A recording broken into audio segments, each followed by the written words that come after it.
Hi everyone, it's Shane from Hanlon's for another Maintenance Monday.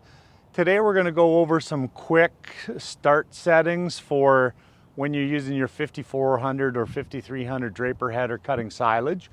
So we're at the back of the machine, no windrower on the unit. The first thing you want to do is you want to adjust the deck width on the swather. So what you're going to do is you're going to shift your Draper to the center, shut your machine off, get out, and you're going to move the adjusting tab. You're going to go 3 chain link widths. So from the end, you're going to have 3 of them exposed. Then your bar will sit here. You're going to do that for both the left and the right hand side Drapers. So you'll have to shift it to the left, do one Draper, shift it to the right, do the other Draper. You're only adjusting the inside ones. So you have to crawl in underneath the machine to get to that clamp. Okay, second thing you're going to do is you're going to take your gauge wheels and you're going to adjust them to the 3rd hole from the top.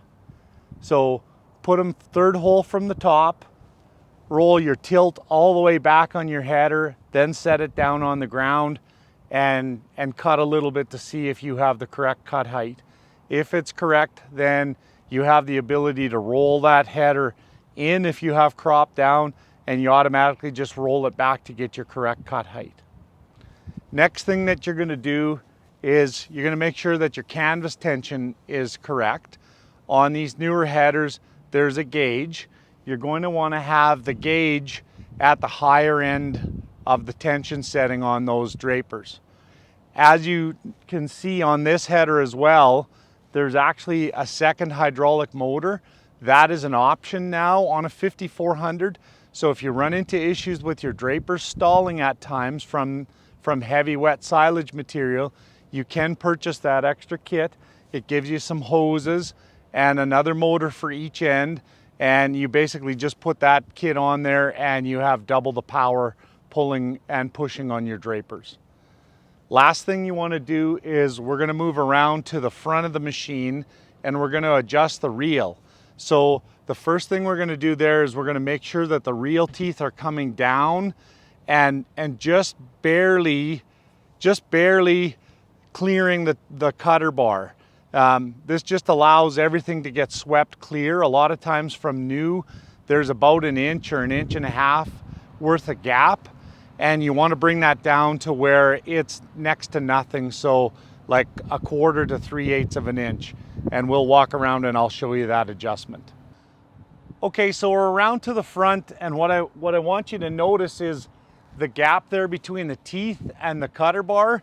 You know, it's about 2 inches. We want to bring that down so that it's fairly close. So 1/4 inch, 3/8, 1/2 inch, something like that.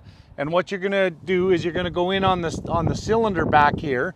You're gonna loosen the jam nut, and then you actually turn the cylinder shaft, and that will close up that gap so that you get that knife clear with the pickup reel teeth. The last thing that you can do is inside you want to adjust the way that the teeth come in. So you're going to actually adjust the cam on the reel.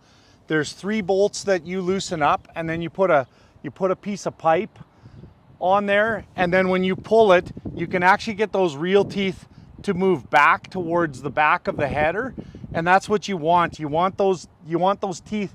Right now they're sitting quite forward. You want them to be back so that they're more aggressive. Again, what we're trying to do is clear that heavy wet material off the cutter bar. Last thing, when you get into your swather tractor cab, what we want to do is we want to set our Draper speed to about 38 RPM. So all of the newer tractors have that ability on your 9980s, WR265s. Set your real RPM to 38, set your Draper speed to 600. That's a good place to start. You don't want the reel indexed to ground speed, and you want to start at about 3 miles an hour cutting speed. Make a pass, have a look. If you have a gap in the center of that swath, then you're going to want to bring those tables in closer together and then play. But the only thing you can do is one thing at a time. If you do more than one thing, you don't know what changed it. And if you play around a little bit with those speeds, and sometimes 1 or 2 RPM on your reel speed makes a huge difference, and 20 to 30 RPM on your canvas speed is more than adequate a lot of times. So play with those. If you have questions, by all means give us a call, but it should give you a pretty good starting point when you're cutting silage. Hopefully that helps you out. Thanks for watching.